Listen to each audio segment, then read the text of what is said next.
menyampaikan keredaan Allah. Redha Allah terletak pada redha ibu bapa, bukan individu yang dijadikan oleh Allah SWT sebagai penyebab kewujudan setiap manusia di dunia ini. Mereka telah menambah banyak kebaikan dan bakti yang tidak terhitung kepada anak-anak, termasuk mendidik dan membesarkan kita sehingga dewasa. Ibu bapa ni sanggup bersusah payah dan mengorbankan diri sendiri demi kebaikan anak-anak. Oleh itu, sebab itu Allah SWT memerintahkan kepada setiap hamba-Nya agar wajib berbuat baik terhadap kedua ibu bapa.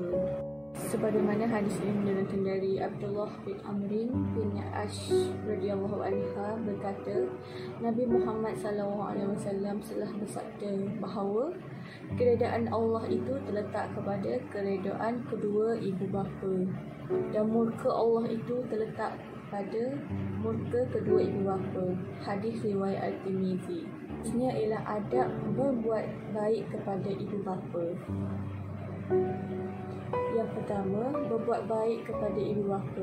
Seperti mana sesungguhnya berbuat baik kepada ibu bapa dan berjasa kepada kedua ibu bapa adalah suatu amalan yang sangat mulia dalam Islam. Bahkan redha Allah SWT juga kepada anak yang bergantung kepada redha kedua ibu bapanya. Jadi seperti mana kita tahu, berbuat baik kepada ibu bapa ni merupakan suatu perkara yang sangat penting dan sangat berkah dan sangat bernilai, menghargai dan mengetahui tanggungjawab terhadap ibu bapa. Agama Islam sendiri telah memandang tinggi darjat kedua ibu bapa sehingga sifat berbuat ihsan, iaitu berbuat baik kepada kedua ibu bapa, diletakkan sebagai darjat yang kedua selepas darjat iman kepada Allah. Kalau kita tengok seterusnya, berbakti kepada ibu bapa sekalipun walaupun mereka bukan Islam, bukan Muslim. Hendaklah setiap anak memuliakan kedua ibu bapa sekalipun mereka bukan Muslim. Berbicara dengan mereka dengan penuh kelembutan dan sopan santun. Seperti mana Ibn Sirin berkata, bercakap dengan ibunya dengan suara yang lemah lembut seolah-olah suara orang sakit, lantaran menghormati dan memuliakan ibunya.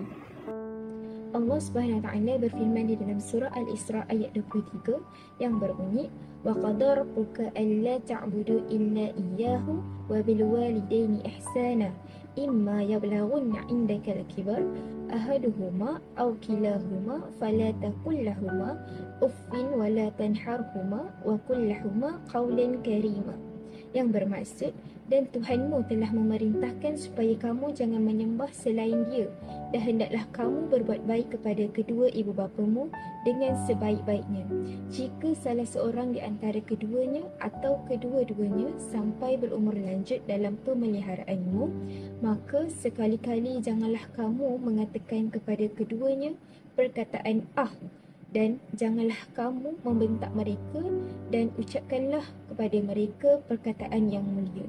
Ayat di atas telah menjelaskan bahawa antara kunci kebahagiaan dan juga kejayaan hidup di dunia dan juga di akhirat adalah setelah ianya berbakti kepada kedua ibu bapa. Kedudukan ibu bapa telah dimateri oleh Allah, di mana seorang anak wajib untuk mentaati dan menghormati kedua ibu bapa selagi mana arahan mereka tidak mendorong pada perbuatan keji dan juga kemaksiatan. Tidak akan peroleh ketenangan bagi seorang anak yang memerangi kedua ibu bapa mereka. Sekalipun ianya beribadatlah berpuluh tahun, beribadatlah sehingga bengkak kaki misalnya, dia tetap tidak akan mendapat ketenangan kerana jauh di dalam sudut ruang hati dia terdapat satu kekosongan yang tidak memiliki ketenangan tersebut. Hal ini kerana kekosongan tersebut sentiasa diselubungi dengan kegelisahan. Dulu Nabi Muhammad SAW telah menerima persoalan daripada sahabat baginda yang bertanyakan kepada siapa dia harus berbakti. Namun jawapan baginda adalah ibumu.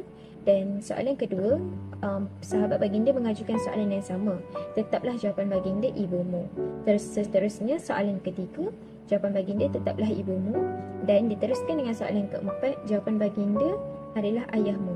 Di sini jelas untuk menunjukkan bahawa ibumu, dan ayahmu. Kita sebagai seorang anak perlu berbakti kepada kedua ibu bapa kita. Wajib untuk kita berbakti dan janganlah kita untuk perangi mereka. Di mana seperti yang kita semua tahu dan sedia maklum, redha Allah itu terletak pada redha kedua ibu bapa dan kemurkaan Allah itu terletak pada kemurkaan kedua ibu bapa. Oleh itu, sebagai seorang anak, hendaklah kita sentiasa memelihara hati kita untuk sentiasa taat kepada kedua ibu bapa kita dan sentiasa mengikhlaskan apa jua yang berlaku untuk menjadi seorang anak yang soleh dan juga solehah.